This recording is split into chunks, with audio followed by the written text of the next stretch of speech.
हरे नमः। धर्माचा जणू मूर्तिमान पुतळा भासे जना भूवरी दीक्षा देऊन जो जगतिया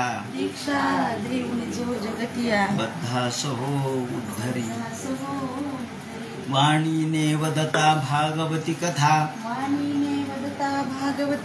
व्यासापती भासला तो हा गुरुश्री जनार्दन असा पाटांगणी शोभला। सद्गुरुनाथ महाराज की जय। हरे नमः। श्री शुभवाच नंदस्वात्मने उत्पन्ने जाता राधो महामनाः आहूय विप्राम दैवज्ञान स्नात शुचिरलंकृताः। भगवान वेदव्यास वर्णन करून सांगू लागले। शुकाचार्य राजा परीक्षितीला आणि सूत शौनकादिकाला सांगतात। याप्रमाणे भगवान गोपाल कृष्णाचा जन्म झाला आणि जन्मोत्सव दुसऱ्या दिवशी साजरा झाला। आदल्या दिवशी रात्रीच 12 वाजता प्रसूत झाली, पण यशोदेने पाहिलं नाही मुलगा झाला का मुलगी झाली। सकाळी पाहतो तो मुलगा झाला। काय आनंद झाला नंदाला। नंद म्हणजेच आनंद, नंद म्हणजेच आनंद। तेव्हा त्या नंदाला एवढा आनंद झाला की 60व्या वर्षी मुलगा झाला। यशोदा सगळेजण ही वार्ता कळल्याबरोबर नंद आणि यशोदेला भेटण्यासाठी सगळे येऊ लागले। नंदाने या ठिकाणी स्वस्ती पुण्य हा वाचन केलं। असं म्हणतात जोपर्यंत नाळ काढली जात नाही तोपर्यंत वृद्धी याचा दोष नसतो, नाळ काढल्यानंतर वृद्धीचा दोष, म्हणून स्वस्ती पुण्य हा वाचन केलं आणि नंतर मग नालच्छेदन केलं। त्याप्रमाणे गायी ब्राह्मणाला दान दिल्या, तिळाचे पर्वत दान दिले, सोनं दान दिलं, अलंकार दान दिले, वस्त्र दान दिले। दान कशासाठी द्यावं ते म्हणतात की हे पुत्र तीर्थ आहे। पुत्र जन्माला येणं आणि त्या निमित्ताने दान करणं हे तीर्थावर दान करण्यासारखं आहे। जसं आपण वेगवेगळ्या तीर्थावर दान करतो, धर्म करतो, त्याप्रमाणे त्याचं जे पुण्य आहे त्यापेक्षा महत् पुण्य हे पुत्रोत्सवाच्या निमित्ताने दान धर्म केल्याचं आहे। त्यामुळं या ठिकाणी दान केला, धर्म केला आणि सोनं, वस्त्र, अलंकार, दाग दागिने, सौमंगल्य गिरो, सौमंगल्य सुमंगल सूक्ताने या ठिकाणी ब्राह्मण आले आणि ब्राह्मणाने सुमंगल सूक्त म्हटलं, स्वस्ती पुण्य हा वाचन केलं। त्याप्रमाणे शुद्ध्यंती दाने संतुष्ट्या, दानाने शुद्ध, कोण कशाने शुद्ध होतं हे 11व्या स्कंधामध्ये सांगितलंय त्यांनी। जसं सोनं अग्नीमध्ये शुद्ध होतं, पाण्याने शरीर शुद्ध होतं, मृज्जया, मृज्जया म्हणजे धुवून, धुतलं म्हणजे शरीर शुद्धी आहे, वस्त्र पाण्यात घातलं म्हणजे शुद्ध होतं। मन कशाने शुद्ध होतं? मन पाण्याने नाही शुद्ध होत, मन अग्नीने नाही शुद्ध होत, मन दानाने शुद्ध होतं। कारण आपल्याजवळ आलेला जो पैसा असतो तो कोणाचा कसा काय माहित, कुणी मुंड्या पिरगाळून पैसा आणलेला आपल्या समोर ठेवला, आपण खिशात ठेवला, त्याचा दोष आपल्याला लागतो। म्हणून जेव्हा आपण दान धर्म करतो तेव्हा तो दोष नष्ट होतो। म्हणून दाने नान्यते व्याधीही असं म्हटले। म्हणून ते म्हणतात शुद्ध्यंती दाने संतुष्ट्या, दानाने माणूस शुद्ध होतो। त्याचप्रमाणे ब्राह्मणाला संतुष्ट केलं आणि गायकाचे सगळे गायक आले, वादक आले। गावात कळल्याबरोबर गावातले वाजंत्री आले। आपल्याकडे सुद्धा वाजंत्री येतात ना, काही चांगलं कार्यक्रम असला म्हणजे वाजंत्री येतात, दिवाळीच्या निमित्ताने, दसऱ्याच्या निमित्ताने। तसं हे पाटील होते, वाजंत्री आले, त्यांनी दारामध्ये वाद्य वाजवायला सुरुवात केली।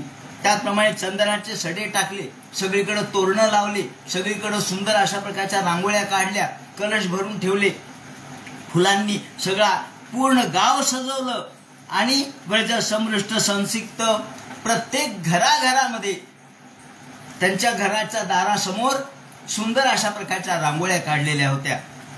तसंच गोमूत्राने आणि गाईच्या शेणाने तिचं शिंपडलेलं होतं, चंदनाचे सडे टाकलेले होते, चित्र, ध्वज, पताका सगळीकडे लागलेल्या होत्या, तोरणं लागलेले होते। गावो वृषा वत्सतरा आणि नंदाने गाई ह्या हरिद्रा म्हणजे हळद आणि तेल यांचं मिश्रण करून त्याचे हातवे देऊन गाई दान केल्या। विचित्र धातू, बरह, वेगवेगळ्या प्रकारच्या वस्त्र अलंकार वगैरे दान केले। त्यांनी वर्णन केलेलं आहे की अशा पद्धतीने या नंदाने हा आपला भगवान गोपालकृष्णाचा जन्मोत्सव साजरा करायला सुरुवात केली. महारवस्था वर्ण कंचुकोष्णुषिता. आणि गावातले लोक मोठमोठे जुन्या काळामध्ये भेटायला जायचं तर रिकामं जात नव्हते. कारण असं म्हणतात की देवाला, राजाला, मंदिराला जाताना रिक्त हस्तैन न गच्छेत. रिकाम्या हाताने जाऊ नये. देवानाम राजमंदिरम. देवाला, राजाला भेटायचं तर काहीतरी उपायन घेऊन जावं. आणि नुसतं आता तर लोक टोपी न घालताच जातात. बोडख्यानी कधी जात नव्हते पूर्वीचे लोक. बोडख्याने जात नव्हते. का? ते अशुभकारक आहे म्हणून टोपी घालून, जसं आपण दसऱ्याच्या निमित्ताने टोप्या घालतो तसे त्या काळामध्ये टोपी नव्हती. तर काय होतं? मोठमोठे रुमाल होते, मोठमोठे पटके होते. पटके, रुमाल डोक्याला बांधून, नवे वस्त्र धारण करून, आपल्या आपल्या बायकासह बायकांनी गजरे वगैरे धारण केले, त्याचप्रमाणे काजळ कुंकू वगैरे केलं, नव्या साड्या घातल्या आणि सगळे नंदाला भेटण्यासाठी, यशोदेला भेटण्यासाठी दारामध्ये ही गर्दी सुरू झाली. याच्याच आधी बलरामाचा जन्म झालेला होता. भाद्रपद महिन्यात बलरामांचा जन्म झालेला आहे. तेव्हा बलरामांचा जन्म झाला म्हणून त्यांनाही भेटण्याच्या निमित्ताने या रोहिणीला भेटावं म्हणून ते सगळे येऊ लागले. आत्मानं भूषयां चक्रू वस्त्राकल्पाच्या नादीभी नव कुंकुम किंजलक मुख पंकज भूतया. याप्रमाणे सगळ्यांना नंदाने आगत स्वागत केलं. या बसा. त्याचप्रमाणे त्यांनाही भूषण अलंकार दिले, दागदागिने दिले. तसंच खाद्य, पेय, चोष, लेह्य हे सगळं दिलं. आणि सगळेजण भगवान गोपालकृष्णाची मूर्ती पाहत होते. अहो, अलौकिक रम्य ती मूर्ती. संपूर्ण विश्वाचं सौंदर्य ज्या भगवंताच्या चेहऱ्यावरती विलसत होतं. नंदालयम. आणि त्या ठिकाणी भगवंताच्या कानामध्ये कुंडल होते, ते हलत होते. भगवंताचं रूप सौंदर्य लोक पाहता, वा काय बालक आहे, काय बालक आहे, का मुलगा आहे. अहो, 60व्या वर्षी मुलगा झाला पण खरोखर देखणा मुलगा आहे. त्या आशिष प्रयुंजनाम. सगळेजण त्याला आशीर्वाद देऊ लागले. आणि हरिद्रा चूर्ण तैलाद्भी वाजंत्री वाजू लागले, वाद्य वाजू लागले, महोत्सव होऊ लागला. आणि यावेळेला गोपा परस्परम हृष्टा. सगळ्या गोपांना एवढा आनंद झाला. आज जसा आपण दसऱ्याला एकमेकाला छातीला धरून आलिंगन देतो, भेटतो, उराउरी भेटतो. हे उराउरी भेटणं हे वारकरी संप्रदायाने स्वीकारलेले. तेव्हा उराउरी भेटणे, प्रत्येक जणांनी एकमेकाला आलिंगन दिलं. परस्परम हृष्टा. प्रत्येकाने उराउरी भेट घेतली. आणि सगळ्या गावामध्ये काय हो म्हणले, दधी क्षीर घृतांबुभी. दही, दूध आणि तूप याचा सडा पडला. सगळ्या गावामध्ये दही आणि दूध शिवाय चिखल नव्हता त्या गावात. दही दुधाचाच फक्त पाठ वाहत होता. ज्याप्रमाणे आसिंचनतो, विलिंपनतो आणि एकमेकांना लोणी लावू लागले, दही लावू लागले. याप्रमाणे चिक्षुपुहू. सगळीकडे दह्या दुधाचा सडा पडला. नंदा महामनास्ते बिहो. आणि नंद मोठे श्रेष्ठ होते. त्यांनी सर्वांचं स्वागत केलं. रोहिणीने सर्वांचं स्वागत केलं. रोहिणीला भेटायला सगळेजण आले. रोहिणीच्या महाभागा नंद गोपाभिनंदिता. अभिनंदन केलं त्या काळामध्ये. वा वा वा, तुम्हाला मुलगा झाला, अभिनंदन तुमचं. अभिनंदन करण्यासाठी सगळे आले. गोपान गोकुल रक्षायाम. आणि मग या पद्धतीने लोक आले. लोकांचं स्वागत वगैरे झालं. त्याचप्रमाणे लोकांनी भगवंताला आशीर्वादही दिले, भगवंताचं रूप पाहिलं आणि तृप्त झाले. असं म्हणतात की ज्या वेळेला राधा ही आधी जन्माला आली होती, राधेचा जन्म आधी झालाय आणि शुक्ल पक्षामध्ये, आणि भगवंताचा जन्म कृष्ण पक्षात झाला. पण राधा सापडली यमुनेच्या तीरावरती. अनय नावाचा तिचे वडील, त्यांना ती सापडली. त्यांना मुलगीच नव्हती, सापडली.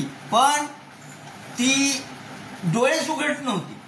अहो, 1 महिना झाला म्हणली ही मुलगी सापडली पण डोळेच उघडत नाही. का डोळे उघडत नाही, का डोळे उघडत नाही. म्हणून त्या मुलीला घेऊन आले राधेला. तिने फक्त गोपाळ कृष्णाकडे पाहिलं आणि डोळे उघडले असं म्हणतात. मग ती भगवंताकडे पाहायच्या आधी काही पाहायचं नाही, हा तिचा कदाचित हेतू असला पाहिजे.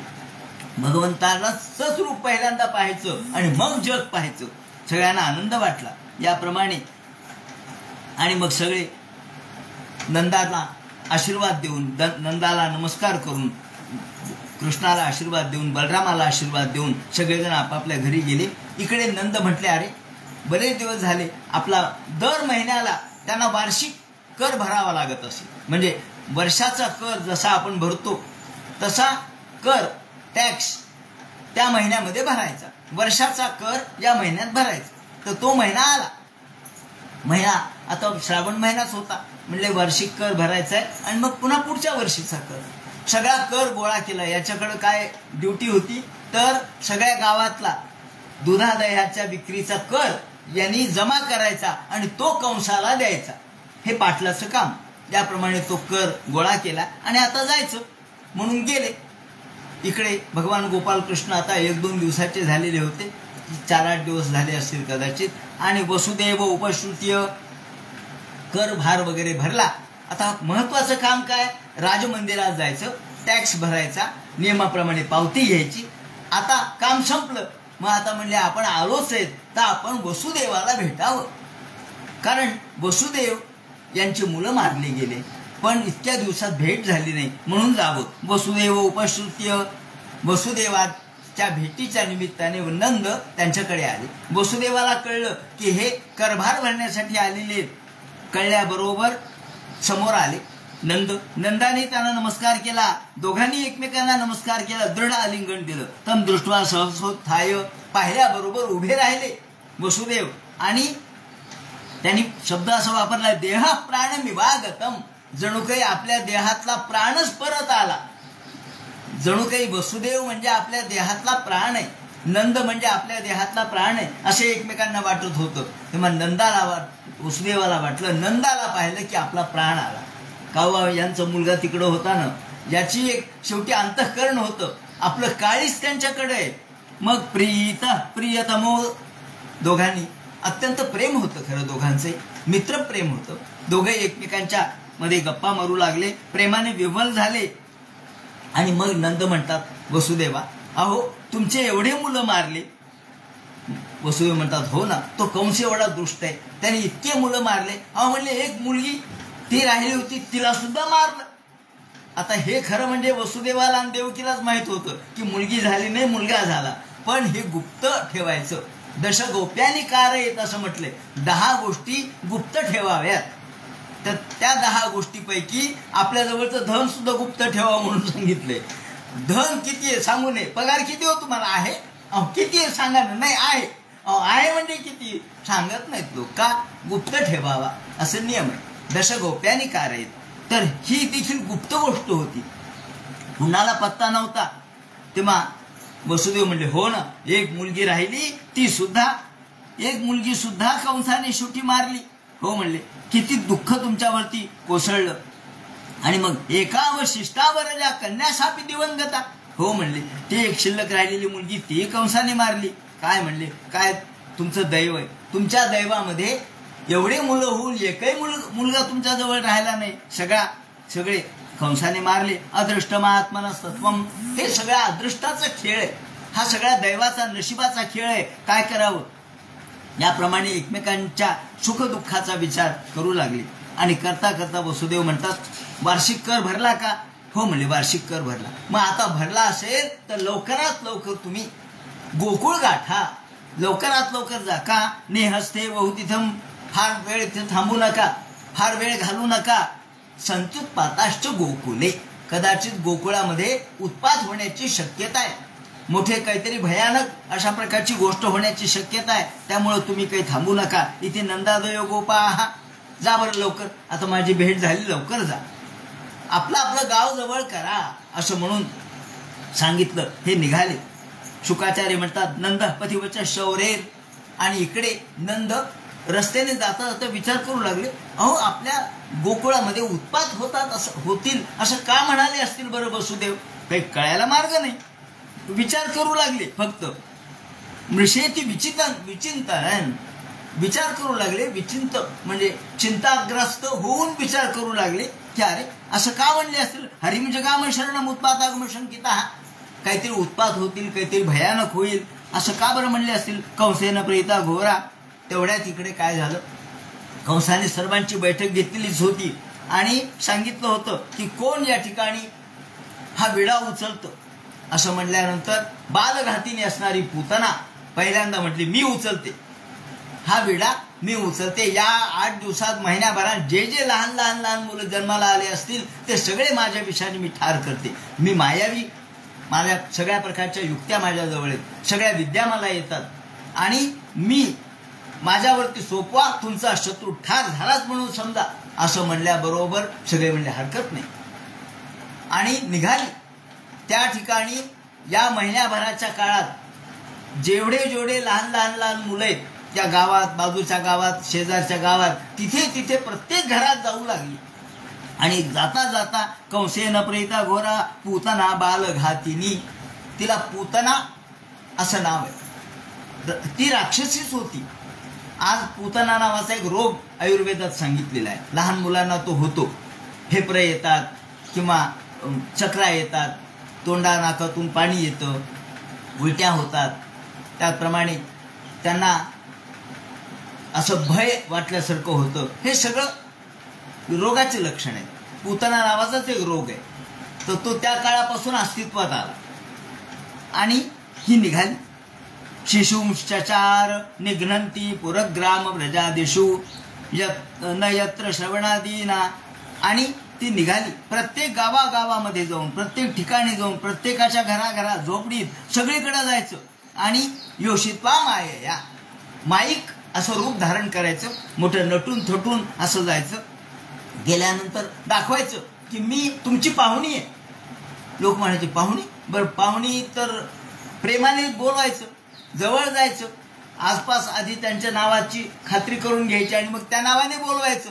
त्यांना वाटायचं अरे माझं नाव हिला कसं कळलं, म्हणजे तुम्ही ओळखत नाहीत का मला? अहो मी अशी अशी पाहुणी आहे तुमची, इतक्या दिवसात आले नाही पण मुलगा झाला तुम्हाला म्हणून आले. मांडीवर घ्यायचं आणि मुलाला स्तनपान करून ठार मारायचं. याप्रमाणे करत करत ताम केशबंध, याप्रमाणे केशपाश बांधलेला, सुंदर वेणी घातलेली, त्याला फुलं घातलेले होते. ताम केशबंध व्यतिषिक्त मल्लिकाम, सुंदर अशा प्रकारची वेणी घातलेली, त्याला गजरे घातलेले, त्याच्यातून फुलं खाली पडतायत आणि रूप तर काय प्रतिलक्ष्मी अशी दिसावी. चालत चालत गज आपल्या आपल्या पद्धतीने, नटव्या पद्धतीने चालायचं. सुवास कंपित कर्णभूषण, चालता चालता तिच्या कानातले कुंडल हलायचे, त्याप्रमाणे तिचं सगळं अंग हलायचं आणि हसत हसत, बोलत बोलत, तिरपे कटाक्ष टाकत टाकत निघायचं, मनाशीच बोलायचं. आणि याप्रमाणे करता करता करता ती आली, गोकुळात येऊन पोहोचली. वल्गुस्मित पांग, वल्गुस्मित, थोडं हास्य करायचं, गोड बोलायचं. लोकांना वाटायचं कोण आपल्याला आपण तर काही ओळखत नाही पण ती ओळखत असेल, काय सांगता येते. असं करत करत नितांत ब्रजौ कसाम, करत करत करत या गोकुळामध्ये येऊन पोहोचली. सगळी आधी माहिती घेतली. या दरम्यान मुलगा कोणाला झालाय, या महिन्याभरात कोण कोणाच्या घरामध्ये पाळणे हल्लेत, सगळं बघायचं. आणि मग तिला कळालं की पाटलाच्या घरी मुलगा झालाय, बालग्रहस्थ. आणि हे कळल्याबरोबर निघाली. आपला वेश सुंदर असा धारण केला आणि जणू काही प्रतिलक्ष्मीच आहे अशा पद्धतीने निघाली. ताम तीक्ष्ण चित्ता, आणि विचारत विचारत पाटलाचा वाडा कुठे, पाटलाचा वाडा कुठे. सगळे लोक म्हणू लागले अहो कोणीतरी एक बाईसाहेब आल्यात, कुठून आल्यात माहित नाही, बहुधा मुंबईहून आले असतील. अहो नट्टा फट्टा केलेला आहे, अंगामध्ये सुंदर अशा प्रकारचे दागदागिने घातलेत, नवी पैठणी नेसलेली आहे, गळ्यामध्ये अलंकार आहेत, वेणी घातलेली आहे, तसंच अनेक फुलं लावलेली आहेत, गजरे घातलेले आहेत आणि काय कुंडल तिचे चमकायला लागलेत. तिच्या पायामध्ये पैंजण आहेत, चालताना सगळे घुंगरं हलतायत, कानातली कुंडलं हलतायत. आणि विचारत विचारत विचार म्हणजे हे काय पाटलाचा वाडा. आल्याबरोबर तेव्हा नंद नव्हते घरात, ते गेले होते आपल्या मथुरेला. तिकडून यायला त्यांना वेळ झाला, तेवढ्याच ही आतमध्ये आली. आल्याबरोबर बाईसाहेब आहेत का? कोण आहे? अहो मी तुमची पाहुणी, तुम्ही ओळखत नाहीत का मला? ती म्हणली यांना तू कधीच पाहिलं नाही. तिला वाटलं एखाद्या पतिराजाच्या जवळची कोणी पाहुणी असेल, आली नसेल आतापर्यंत. पाहिलं तिच्याकडं, येऊ का म्हणायची गरजच नाही, मी आले म्हणली.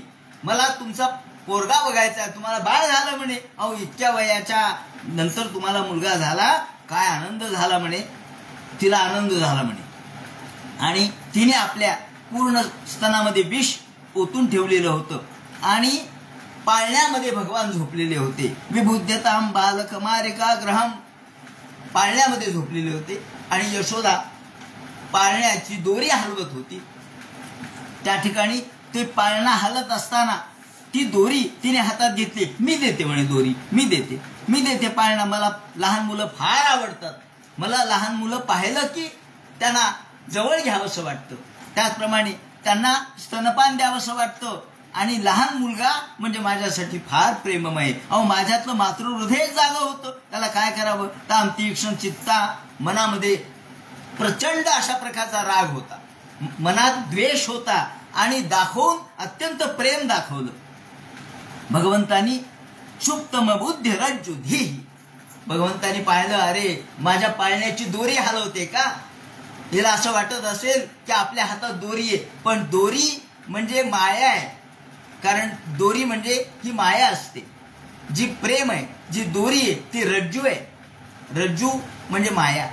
आणि या मायेचा तिने स्वीकार करून माईक रूप धारण केलंय, माझ्याकडे आली आहे. हिची बुद्धीच माईक आहे. म्हणून ही सुप्त बुद्धीची आहे. तिला काय माहिती आहे आपण कोणाला मारायला आलो. ताम तीक्ष्ण चित्ता मती बाम चेष्टी ताम, दुष्ट बुद्धीने आली. चित्तामध्ये तीक्ष्णता होती, पण दाखवायला मात्र गोड गोष्टी दाखवल्या. आणि आपल्या जवळ दुधामध्ये विष काढून तिने आणलेलं होतं. वरस्त्रियम तत्प्रभयाच धर्षिते निरीक्षमाणे जनिष्ठताम. आणि आता यशोदा आतमध्ये हिला काहीतरी दूध काहीतरी करावं म्हणून गेली. तेवढ्यात ती म्हणली बाईसाहेब मला लहान मुलगा पाहिला की त्याला घ्यावंसं वाटतं, त्याला स्तनपान करावंसं वाटतं. माझ्या अंतःकरणातला मातृहृदय जागं होतं. म्हणून भगवंताला मी घेऊ का असं म्हणेपर्यंत तिने मांडीवर घेतलं आणि घोरांक मादाय शिशोर बदात, अंकावर घेतलं, मांडीवर घेतलं आणि स्तनपान करायला लावलं. तेवढ्यात तिला वाटलं आता काय 1 मिनिटात हा पोरगा मरून जाईल. गाढम कराभ्याम, भगवंतानी पाहिलं. भगवंतानी तिच्याकडं पाहता क्षणी डोळे झाकले म्हणे. म्हणलं का डोळे झाकले. त्याने वर्णन केले. विवृत्त नेत्रे, भगवंतानी ताबडतोब तिच्याकडं न पाहता डोळे झाकले. म्हणले अरे पहिल्यांदा स्त्री आली, आता स्त्रीला तर मारू नये. धर्मशास्त्र असं सांगतं की स्त्रियांना मारू नये. स्त्रिया ह्या वधार्ह नाहीयेत.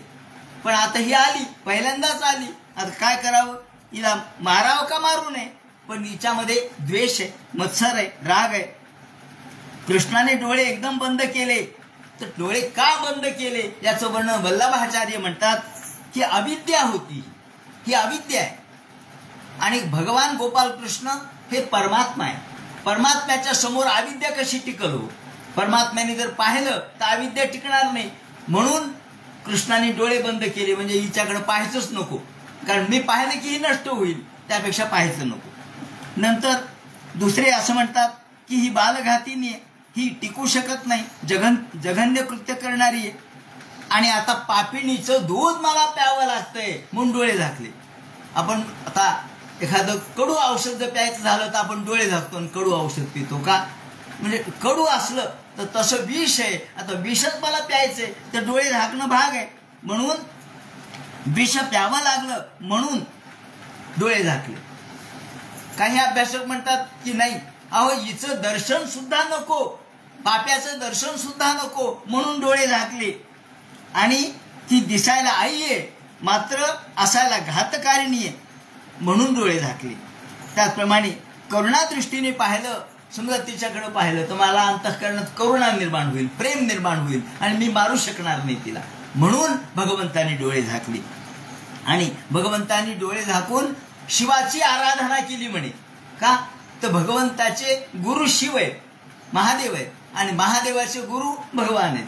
दोघे एकमेकांचे गुरु शिष्य आहेत. महादेवाची प्रार्थना केली, देवा तुम्ही जसं विष प्राशन केलं समुद्र मंथनाच्या वेळेला तसं आता मला हे विष प्राशन करावं लागते, माझ्या शक्ती द्या. म्हणून गुरुचं पहिल्यांदा स्मरण केलं. गुरुचं स्मरण करावं लागतं, त्याशिवाय आपल्याला पाऊल टाकता येत नाही. विष प्यायचंय तर गुरुचं स्मरण करणं भाग आहे.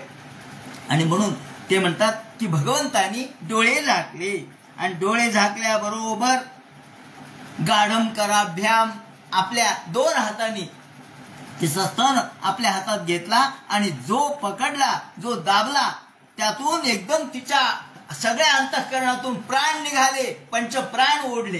त्याने असं वर्णन केलंय की भगवंतानी ते दूत प्राशन केलंच, पण तोंडी लावायला तिचे पंचप्राण घेतले. याप्रमाणे प्राणे समम रोष समन्वितो पिबत, प्राणासह तिला पिऊन टाकलं आणि एकदम ती ओरडली, सोड सोड सोड, अरे कृष्णा सोड.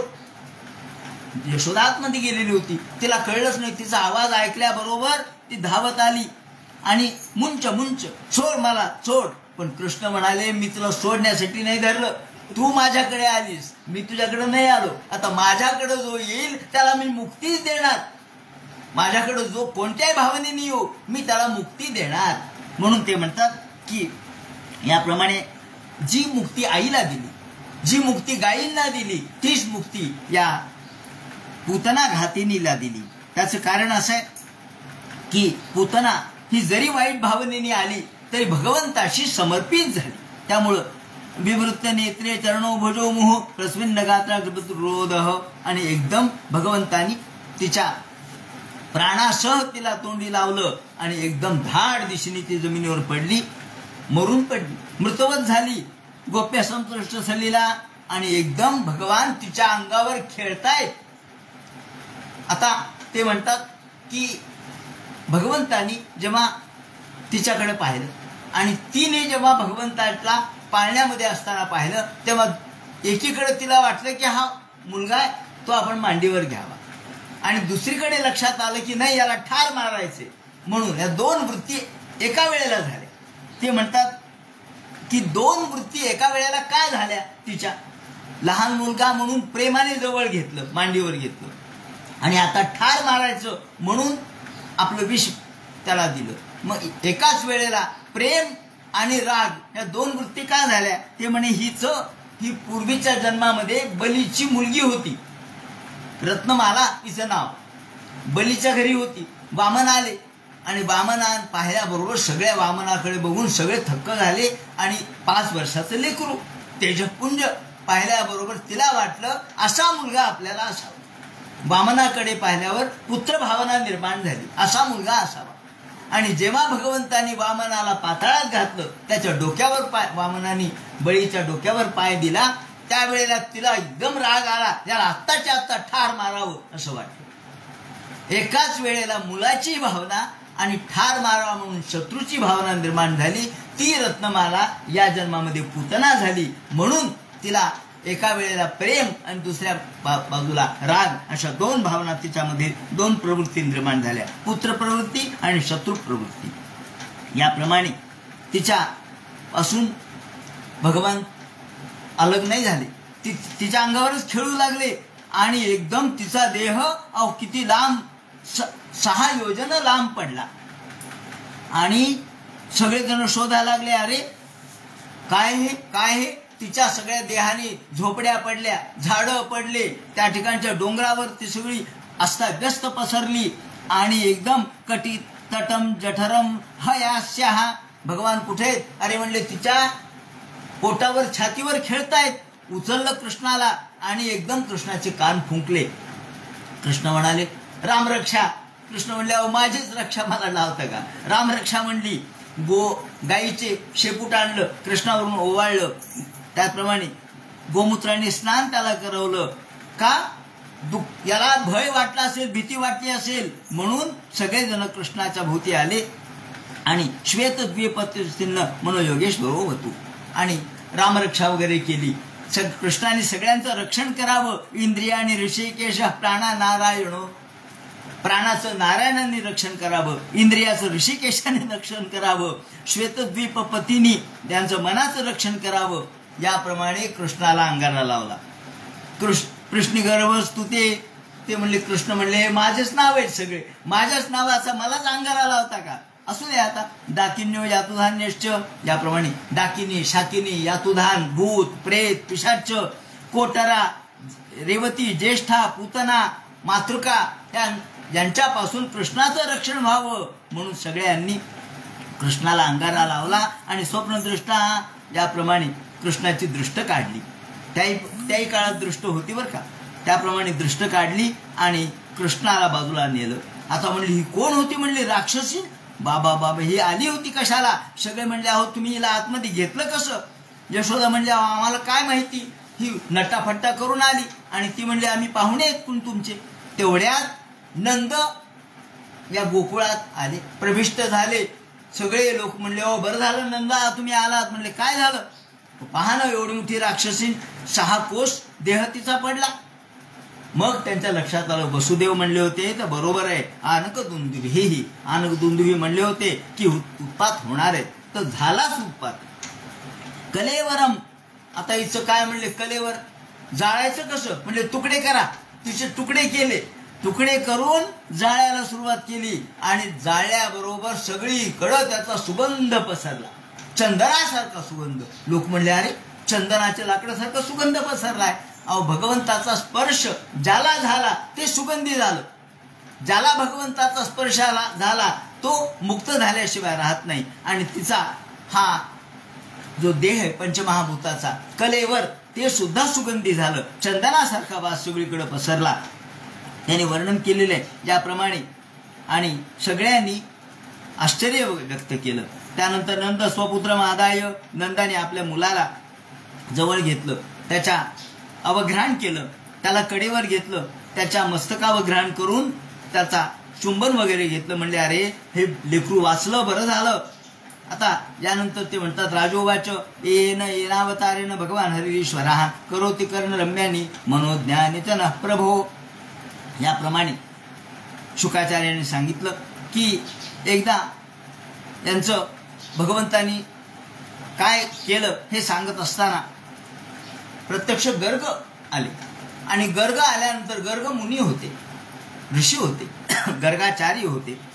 आणि ते वसुदेवाचे म्हणजे यादवांचे हे ते कुलगुरू होते, यादवांचे कुलगुरू होते. पण आल्यानंतर ते म्हणले बरं झालं महाराज तुम्ही आला. नंद म्हणाले अहो या मुलांचे नावं ठेवायचे राहिलेत, नावं ठेवा. ते म्हणले अहो मी सगळ्या लोकांना माहिती आहे की मी यदुकुलाचा आचार्य आहे, मी तुमचा आचार्य नाहीये. मग लोक म्हणतील कंसापर्यंत जर वार्ता गेली तर कंस म्हणील यांनी याचं नाव कसं ठेवलं, शंका येईल. म्हणून तुम्ही बँड वाजवायचा नाही, बाजा वाजवायचा नाही. पहा कृष्णाचं दैव काय, जन्माला आले ते कारागृहात, नेलं ते केराच्या टोपलीत. म्हणजे जो सगळ्या जगाला मुक्ती देतो त्याला केराची टोपली, जो सगळ्या जगाला बंदिवासातून सोडवतो त्याला बंदिवासात जन्म. आणि सगळे जग लहान लहान छोटे छोटे घर असले तरी एवढं मोठाले वाजून ते बोलवतात का? नाव ठेवायचे, नाव ठेवायचे. आणि इकडे गोपाल कृष्णाचं नाव ठेवायचं, ज्याचे सहस्र नाव आहेत, त्या 1000 नावं असलेल्या भगवंताचं नाव ठेवायचं. तर गुपचूप ठेवा म्हणे, कोणाला कळू देऊ नका बरं का. म्हणजे बर याप्रमाणे बँड नाही, बाजा नाही, त्याचप्रमाणे लोकांना बोलावलं नाही, काही नाही, फक्त घरचे घरी. आपण घरचे घरी करतो ना, नाही घरचे घरी केले, लोकांना सांगितलं नाही. त्याप्रमाणे घरचे घरीच स्वस्त्ययन केलं, स्वस्ती पुण्य हा वाचन केलं. आणि गाई ब्राह्मणाला दान दिल्या. आणि मनस्विनी समागत याप्रमाणे 2-4 लोकांना तेवढं बोलावलं आणि याप्रमाणे नाव ठेवलं.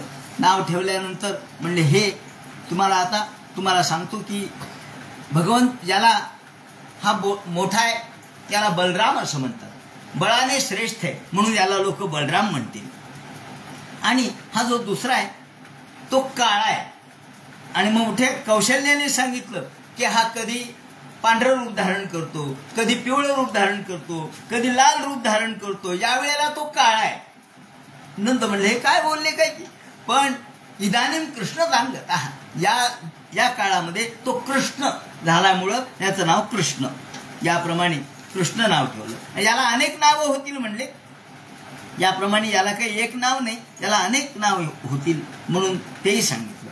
त्यानंतर एके दिवशी जन्म रक्ष योग होता. ज्या वेळेला जन्म झाला त्याचं नक्षत्र आलं होतं, म्हणजे रोहिणी नक्षत्र आलं होतं. त्यानिमित्ताने यांनी सर्व लोकांना दानधर्म नंदाने केला. आणि याच वेळेला एक गाडा होता, त्या गाड्याच्या रूपाने राक्षस आला होता आणि त्याच वेळेला एकदम तो शकटासूर त्याला म्हणतात. हा शकटासूर गाड्याच्या रूपाने आलेला होता. हा शकटासूर भगवंताने ओळखला, हा राक्षस आहे. त्याने ताबडतोब लाथ मारल्याबरोबर तो गाडा फुटला. तो राक्षस त्यातून त्याचा आत्मा मुक्त झाला आणि त्याचा देह पडला. एकदम लोकांनी पाहिलं, म्हणले अरे हे काय, गाडा म्हणून मला दिसला पण हा राक्षस निघाला, हा कोण होता? ते म्हणतात हा हिरण्याक्षाचा पुत्र होता पूर्वजन्मातला. त्याचं नाव उत्कच होतं. हा हिरण्याक्षाचा पुत्र हा ताकदवान होता. एकदा यात्रा करताना लोमश नावाचे ऋषी आले आणि त्यांनी लोमश नावाच्या ऋषीचे आश्रम उद्ध्वस्त केला. तिथले झाडं तोडून टाकले. लोमश ऋषी म्हणले काय रे, माझ्या इथल्या आश्रम तोडला, माझ्या इथले झाडं तोडले, तू एखाद्या राक्षसासारखं काम केलं, तू राक्षस होशील आणि तू गाड्याच्या रूपाने राहशील, याप्रमाणे तू गाडा होशील, म्हणून त्याला शाप दिला. असं म्हणल्यानंतर ते हात जोडले त्यांनी, महाराज मला क्षमा करा. म्हणजे मग माझी मुक्ती कधी होईल? ते म्हणे वैवस्वत मन्वंतरात जेव्हा भगवान गोपाल कृष्ण नंदाच्या घरी जन्म घेतील त्यावेळेला बालपणी तुझी मुक्तता होईल, याप्रमाणे सांगितलं आणि तुझा देह तुला परत मिळेल. याप्रमाणे हा आज या ठिकाणी ठार झाला आणि त्याचा सर्पाची जशी कात गळावी, सर्प जसा कात टाकतो तशी सर्पाची कात गळावी, त्याप्रमाणे याने त्याचा देह टाकला आणि चांगल्या देहाने हा मुक्त झाला.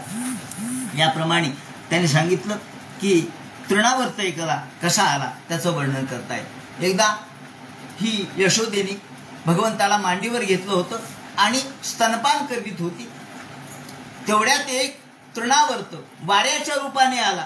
इतक्या वेगात सगळा वारा सुटला, सगळ्या गोकुळामध्ये वाराच वारा, प्रचंड वारा. म्हणजे असा कधी वारा पाहिला नाही. सगळे झाडं काय पडले, झोपड्या काय पडल्या, सगळीकडे वावटळ सुटली. वावटळ गोल गोल गोल गोल जी वावटळ, त्याला आपण चक्रवात म्हणतो, गरगर गरगर फिरत आकाशामध्ये घेऊन जायचं. तेवढ्या आल्याबरोबर भगवान जड झाले. ते म्हणले ह्या यशोदेला घेऊन जातील वरती आपल्यासह, तिला नको त्रास व्हायला, म्हणून जड झाले. म्हणजे अरे, ती म्हणली आपला पोरगा एवढा जड कसा झाला? बरं, आपला पोरगा जड झाला तर लोकांना सांगताही येत नाही माझा मुलगा जड झाला, कुणी सांगत नसतं, कोणी कोणाच्या मांडीवर देत नाही, मुलाची दृष्ट होते मुलाला म्हणून तिने पाहिलं, म्हणजे खाली ठेवलं. खाली ठेवल्याबरोबर या वाऱ्याच्या रूपाने आलेल्या राक्षसाने तृणावर्ताने त्याला आकाशात नेलं. सगळ्यांच्या डोळ्यामध्ये धूळ गेली, सगळेजण डोळे चोळू लागले. तेवढ्यात याला आकाशात नेलं. भगवंतानी पाहिलं, अरे बरं झालं गठला म्हणले. त्याला वाटलं आता वरती न्यावं आणि याला ठार मारावं, म्हणून आकाशामध्ये नेलं. तृणावर्त निसृष्टावे शर्कराभिरूप द्रुता, आकाशात गरगर गरगर गरगर फिरवायला सुरुवात केली. तेव्हा भगवंतानी त्याला खोबर मिठी घातली, त्याच्या मानेला धरलं आणि एकदम त्याला खाली आदळलं. तृणावर्त शांतयो वात्या रूपधरो हरण, धाड दिशेने त्याला खाली आदळलं आणि त्याच्यावर भगवान खेळू लागले. हा कोण होता? तो हा म्हणे पूर्वी पांडू देशामध्ये सहस्राक्ष नावाचा एक राजा होता. तो नर्मदाच्या तटाकावर होता. पूर्वीच्या जन्मामध्ये सहस्राक्ष नावाचा राजा नर्मदा तटाकावर आपल्या राण्यांच्या सोबत याची क्रीडा चाललेली होती आणि तिकडून दुर्वास ऋषी आले. परंतु यांनी त्यांना नमस्कार केला नाही. आता आधीच तो दुर्वास रागीट. दुर्वास म्हणले, का रे राजा, तू आपल्या बायकांच्या बरोबर स्नान करण्यात एवढा दंग आहेस की कुणी आलं गेलं तर तुला त्याचं भान नाही, आणि ज्या अर्थी तू असा असशील त्या अर्थी तू राक्षस होशील. शाप दिल्याबरोबर तो पायावर पडला, महाराज चुकलं माझं, मला क्षमा करा, मला उशाप द्या. त्यांनी सांगितलं, ज्या वेळेला भगवान गोपाल कृष्ण गोकुळामध्ये अवतीर्ण होतील त्यावेळेला तू वाऱ्याच्या रूपाने जाशील आणि त्यावेळेला भगवंताच्या स्पर्शाने तू मुक्त होशील. याप्रमाणे आज भगवंताच्या स्पर्शाने तू मुक्त झाला. अव्यक्त राहोने पद सब आलो सुब्रज, आणि खाली आदळल्याबरोबर मोठाचे मोठा राक्षस सगळ्यांना दिसला. अरे अरे अरे अरे म्हणले, हे काय, भगवान गोपाल कृष्ण कुठे आहेत? तर ते राक्षसाच्या अंगावर खेळायला लागलेले आहेत. सगळे म्हणले, अरे हा गेला कसा मुलगा? यशोदेला सांगितलं, अगं तू याला धरून का नाही ठेवलं? आता ती काहीच बोलू शकली नाही. ती म्हणली, अहो काय सांगावं, मी असं मांडीवून खाली ठेवलं तर आकाशात नेलं. आणि मग मात्र म्हणले, असं नाही, या मुलाचं रक्षण केलं पाहिजे. नंद म्हणले, अरे याच्यावरती फार संकट यायला लागले, याचं रक्षण करा. एकदा अर्भकमादाय स्वांग मारोप्य भामिनी प्रसून पाया परिप्लुता. एकदा त्याला स्तनपान करत असताना पीत प्रायस्य जननी पाहिलं त्याच्या मुखाकडं. बघू म्हणे कृष्णा, बघू, आ कर म्हणल्याबरोबर सगळा आ केला त्याने. आ कशाचा? सगळं ब्रह्मांड तिला दिसलं. अरे काय म्हणले? मुखी झाडा घेता ब्रह्मांड पाहिले, तटस्थ राहिले चित्तवेधे. तटस्थ राहिले, तिला चक्कर यायला लागली. सूर्य, चंद्र, तारका, त्याचप्रमाणे आकाशामधले ग्रह, गण, समुद्र, पृथ्वी, स्वर्ग, मृत्यू, पाताळ. अरे म्हणले काय दिसायले मला? हे मला भ्रम झाला का काय? खमरोदसी ज्योतिरनिकमाशा. आकाश, अग्नी, त्याचप्रमाणे सूर्येंदू, सूर्य, चंद्र, वन्ही, पाणी, समुद्र, द्वीपांडगान, मोठमोठे पर्वत, द्वीप. बाबा म्हणले एकदम चक्कर आल्यासारखं झालं. डोळे झाकले तिने. ते कृष्णाने तोंड मिटलं. म्हणले आई काय झालं म्हणले तुला? आई म्हणली काही नाही झालं. सावीक्षतम विश्व सहसा राजन संडात वे पथू. एकदम अंगावर शहारे आल्यासारखं झालं. घामघाम झाला अंगाचा. ब्लड प्रेशर वाढलं. भीती वाटली. काय करावं म्हणले. संमिले मृग सावाक्षी नेत्रे असं सुविस्मिता. आणि मग मात्र हसू लागली. याप्रमाणे भगवंताचा गर्ग ऋषींनी नाव ठेवलं आणि संस्कार केले. नामकरण संस्कार वगैरे झाले. त्यानंतर पंकांकरांग रुचिर उपविहदोर्भ्याम. एकदा भगवंतांनी अत्यंत सुंदर अशा प्रकारची लीला करायला सुरुवात केली. ते म्हणतात भगवंताच्या कृष्णाच्या नावामध्ये सगळे तल्लीन झालेल्या क्रीडा परावते चलो सुस्तो निषेधुम गृह्णानि कर्तुमपि यत्र जनन्यो शेकादापतुर्लम मनसोवनस्थाम. यशोदा भगवंताच्या नावामध्ये इतकी तल्लीन होती की सकाळी उठलं की भगवंताचं स्मरण, सकाळी उठलं की कृष्णाच्या नावाने गाणं गायचं आणि कृष्णाच्या नावानेच आपलं काम करता करता गोपाल कृष्णाचं नाव सतत घ्यायचं. गोविंद, गोपाल कृष्ण याप्रमाणे नाव घेता घेता तसं भगवान कृष्ण वै सर्वज बालकैही. आणि कृष्ण आपल्या मुलांच्या सोबत आता हळूहळू मोठे होऊ लागले. 4-4, 5-5 वर्षाचे पोरं झाले. त्यांना मित्र झाले. सगळे मित्र गोळा करायचे, घरामध्ये बोलवायचे, या घरात या. आणि यशोदेने काही ठेवलेले असले लोणी की घ्यायचं. यशोदेने दही ठेवलेली असली की दही पिऊन टाकायचं. आणि वत्सान मुंचन. कधी कधी गंमत काय करायची, वासरं सोडून द्यायची. अवेळी अकाळी वासुरी सांडून या गायीशी. कोणत्या वेळेला वासरं सोडायचे गाईला आणि गायाला वासरं प्यायला लागले की सगळ्या बायका म्हणतात ओ बाईसाहेब तुमचे वासरं सुटले, गाईला प्यायला लागले. कोणी सोडले? आम्हाला काय माहित म्हणे कोणी सोडले. मला काय बिरडं फोडता येतं? बिरडं ते त्या ठिकाणी जुन्या काळामध्ये बिरडं असायचं. एक गाठ असते, त्या पचतून बेणीतून पदरातून सोडतात. वत्सान मुंचन क्वचित समय क्रोश संजाता हा सहा. सगळे ऐकोनी गजरू कृष्ण हसे. सगळ्या गोपिका धावत आल्या की आपण हसायचं. कशी गंमत केली. स्तेयम. कधी कधी खोटं बोलायचं, कधी कधी दहीच प्यायचं. त्यात मरकान भोक्षण. कधी कधी माकडांना बोलवायचं, या या या इकडे या. माकडे यायचे, माकडांना दूध, दही, लोणी ते देऊन टाकायचं. मरकान भोक्षण बिबटी सचन नाट्य भांडम भिनत्ती. कधी कधी भांडेच फोडायचे. याप्रमाणे द्रव्यालाभे. आणि सगळ्या म्हणायच्या काय द्रव्यालाभे. उद्या आता बाजार होता, बाजारात जायचं होतं, बाजारात विकून काही पैसे आणायचे होते, द्रव्य लाभ. आणि या कृष्णाने सगळं लोणी खाल्लं म्हणून सगळ्या गोपिका धावत यायच्या, रागवायच्या, खोटं खोटं रागवायच्या. हस्ताग्राहे. कधी कधी त्याचा हात धरायचा आणि कृष्णाला गोपिका घेऊन यायच्या. उलंडी गोरस सांडून दुधाणी. कधी कधी आपल्या जाता जाता पायानेच एक माठ फोडून टाकायचा. काय की चुकून पाय लागला असेल माझा म्हणायचं, पायानेच फोडून टाकायचा, सांडून टाकायचं. उलंडी गोरस फोडणी दुधाणी. आणि धनी मरकटा दे.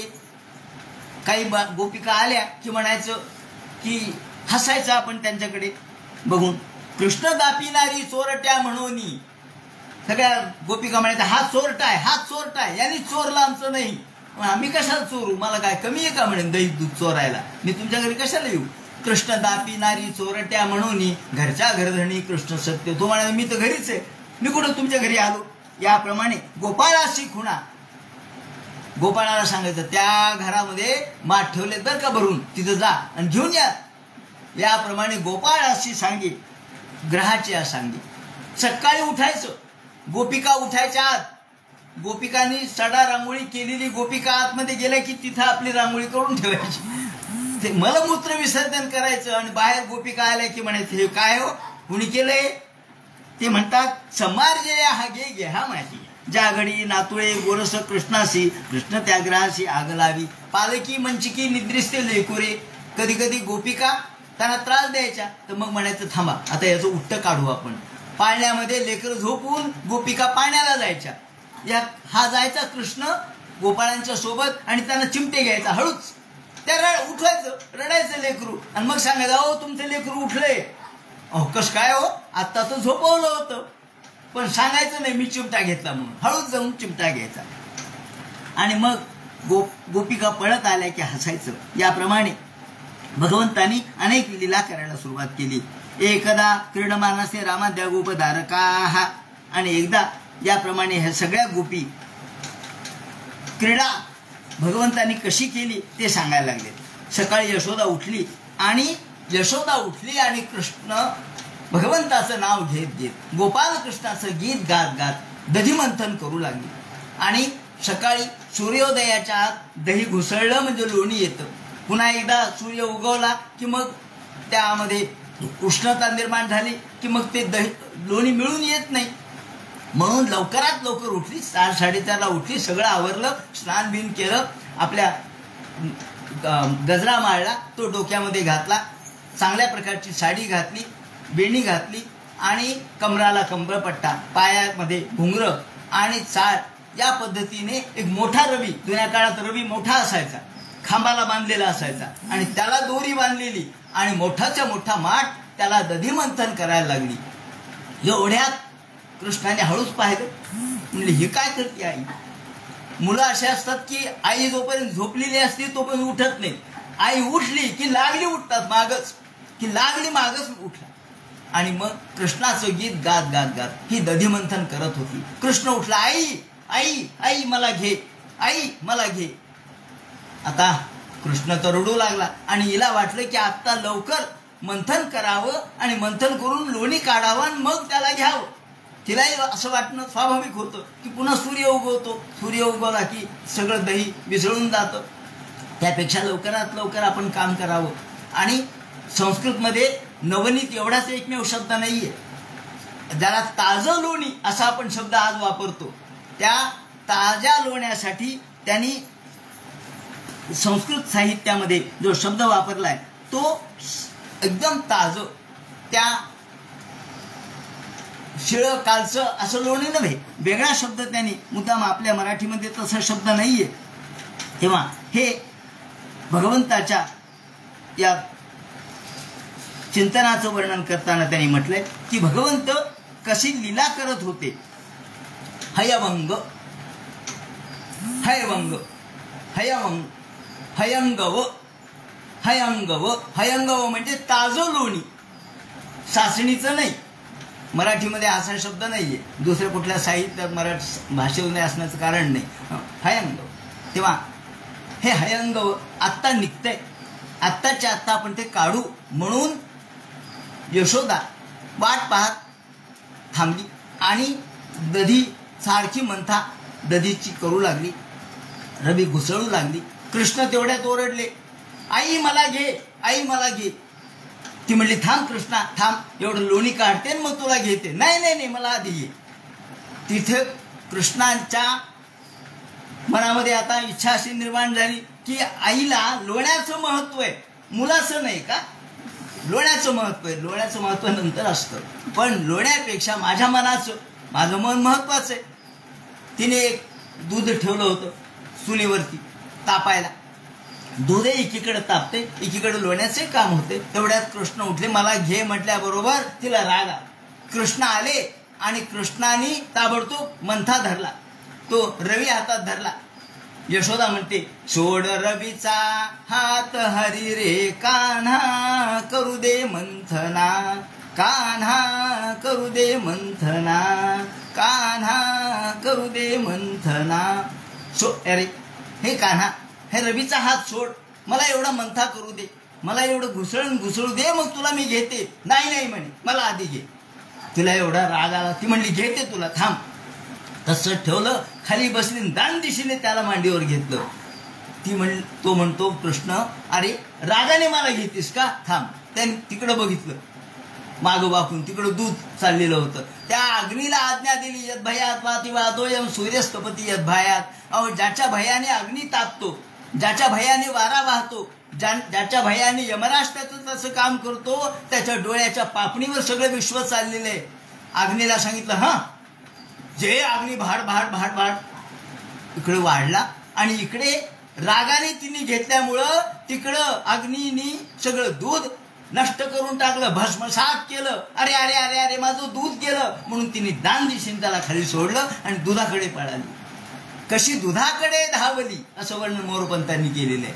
कृष्णाला बाजूला सोडून दुधाकडे धावली. लोक प्रपंचासक्त कसे असतात, देव हातात असला तरी देवाला बाजूला सोडतात आणि प्रपंचाकडे पळतात. ती प्रपंचाकडे पळाली. कृष्ण म्हणाले, असं आहे का, बरं थांब. आणि एवढ्यात पोर आलेले होते, म्हणजे या इकडं. पोरांना बोलून घेतलं, सगळे दारामध्ये पोरं, आणि तो माठ त्या रवीनीच फोडला. सगळीकडं दही सांडलं, दूध सांडलं, आत्ता आलेलं लोणी तेही गेलं, आणि सगळीकडं नदी झाली दुधा दह्याची. पोरांना बोलावलं, माकडांना बोलावलं, आणि सगळ्यांना अंगे अंग भरू, सगळ्यांनी अंगाला ते लोणी लावलं. कुणी खाल्लं, कुणी पिलं, कुणी अंगाला लावलं. कृष्ण त्यात पोहू लागले, आणि इकडे तो दूधही गेलं, इकडं लोणी गेलं, दही गेलं, आणि माठे फुटला. म्हणल्यावर मात्र यशोदा रागवली, थांब कृष्णा, तुला आता धरल्याशिवाय राहत नाही, थांब.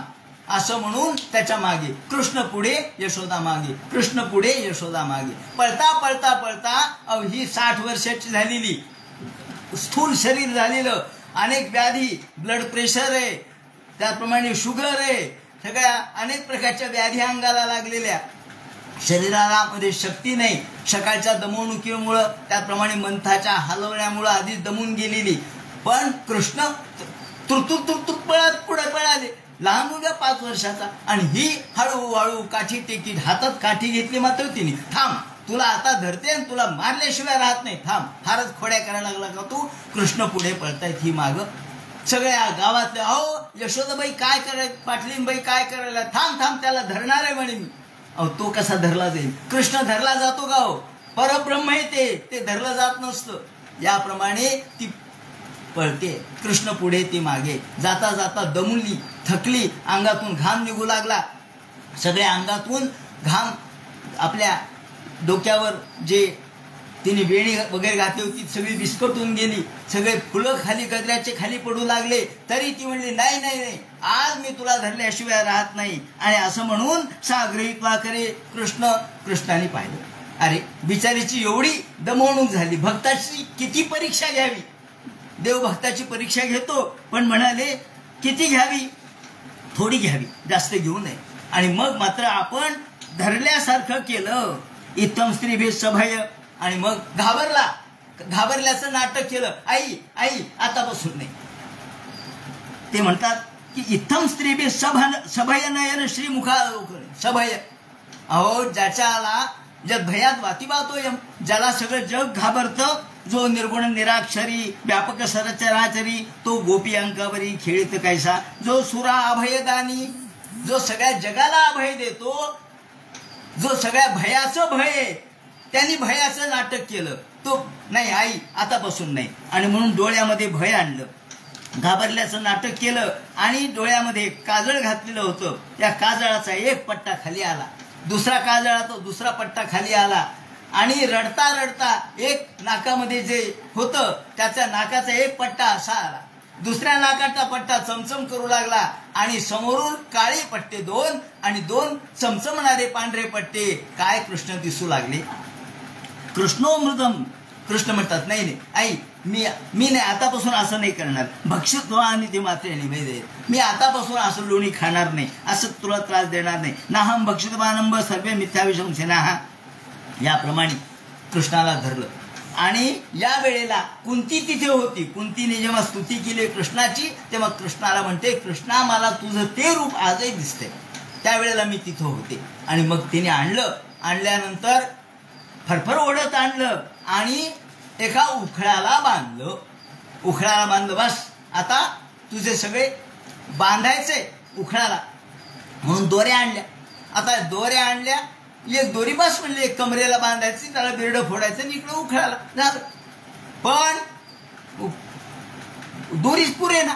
म्हणले एक दोरी आणली, दुसरी दोरी आणली, तिसरी दोरी आणली. म्हणले साधे कृष्णाला बांधायचंय तर सगळ्या घरातल्या दोऱ्या आणल्या तरी कमी पडले.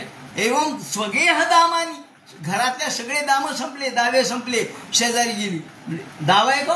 दावा तुमच्याकडं नाही काय? आहे म्हणले. शेजारू पाजारी सगळ्याकडून दावे आणले, पण कृष्ण बांधला जाईल ना. म्हणले कसा बांधला जाईल? अहो कृष्ण बांधला जातो का? अहो बांधणं म्हणजे गुण म्हणजे दोरी, आणि गुण म्हणजे माया. कृष्ण मायेने बांधला जात नसतो. कृष्ण गुणमय नाहीये. कृष्ण निर्गुण निराकार निर्विकार आहे. तो बांधला कसा जाईल? आणि म्हणून ते म्हणतात मग शेवटी सगळ्या बिरडे फोडू हाताचे बोट फुटले म्हणे, रक्त यायला लागलं. आणि मग कृष्ण म्हणाले जाऊ द्या आता परीक्षा बांधण्यात. तदपि व्यंगुलम न्यूनम, 2 अंगुल कमीच पडायले. का बरं? म्हणजे संसार 2 अंगुल कमीच आहे. संसारात कितीही असू द्या, तुम्हाला किती लाखो रुपये मिळू द्या, आपण म्हणतो नाही अजून एक 2 लाख मिळाले असते ना मग बरं झालं असतं. काय भावच नाही आला हो, भावच नाही आला मालाला. त्यापेक्षा थोडा जास्त आला असता ना मग बरं झालं असतं. म्हणजे प्रत्येक कोणत्याही गोष्टीमध्ये असो, पैसा असो, घर असो, दार असो, प्रपंच असो, गाडी असो, 4 व्हीलर जरी असली, नाही यापेक्षा ती गाडी फार चांगली होती हो, पण काय करावं पैसाच नव्हता. म्हणजे व्यंगुलम न्यूनम, न्यूनता म्हणजे संसार आणि परिपूर्णता म्हणजे परमार्थ. म्हणून तदपि व्यंगुलम न्यूनम असं त्यांनी सांगितलंय. आणि मग भगवंतानी विचार केला, बस आता न्यूनम संपूर्णता याती सद्यो वंदे तमच्युतम. देवाला नमस्कार केला म्हणजे न्यून सगळं समाप्त होतं, सगळं न्यून परिपूर्ण होतं. मनातले मनात तिने भगवंताला नमस्कार केला असेल आणि मग भगवंत म्हणतात भक्ताचा आता इच्छा पूर्ण करावी. म्हणून ते म्हणतात, मोरोपंतांनी म्हटलंय की का हो म्हणले भगवान दोरीने बांधला गेला का? नाही, तुझी दया बांधिते. तुला दया आली म्हणून तू बांधला गेलास, तो बांधला जात नसतो. तुला तिची दया आली, तुझी दया बांधिते. तुला तुझी दया बांधली, दयेने तू बांधला जातोस, प्रेमाने जिंकला जातोस. प्रेम रशनया, प्रेमाच्या दोरीनं भगवान बांधला जातो. म्हणून ते म्हणतात या ठिकाणी भगवंताला बांधायचं असेल तर दोरीने बांधून चालत नाही, प्रेमाने बांधावं लागतं. प्रेमरूपी रज्जूने त्याला बांधावं लागतं. याप्रमाणे भगवंताला बांधलं. आता भगवंताला बांधल्यानंतर पुढे या अर्जुन वृक्ष कसे कोसळतील आणि भगवान या ठिकाणी नवीन अशा प्रकारची लीला कशी करील या संबंधीचं विवरण उद्याच्या चिंतनात करण्यात येईल. हरे नमः. पुंडलिक वरदे हर विठ्ठल, सीताकांत स्मरण जय जय राम, पार्वती पते हर हर महादेव, श्रीमज्जनार्दन गुरुमूर्तये नमः. हरे राम राम राम हरे हरे, हरे कृष्ण कृष्ण कृष्ण हरे हरे, हरे राम राम राम हरे हरे, हरे कृष्ण कृष्ण कृष्ण हरे हरे, हरे राम राम राम हरे हरे, हरे कृष्ण कृष्ण कृष्ण हरे हरे, हरे राम राम राम हरे हरे, हरे कृष्ण कृष्ण कृष्ण हरे हरे. ज्ञात योनी अरे योनी कृष्ण वाह गिरणे ना तो देव रेता मे जनार्दना, काले वर्ष तु पर्जन्य पृथ्वी सस्यशालिनी.